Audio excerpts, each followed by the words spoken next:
Assalamualaikum warahmatullahi wabarakatuh. Salam sejahtera untuk kita semua. Halo rekan mahasiswa, mahasiswi Universitas Terbuka yang saya cintai.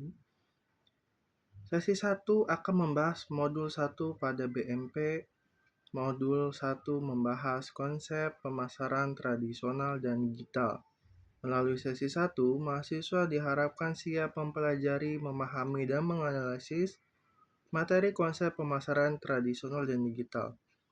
Setelah mempelajari modul ini, mahasiswa yang pertama mampu menjelaskan perkembangan aktivitas pemasaran.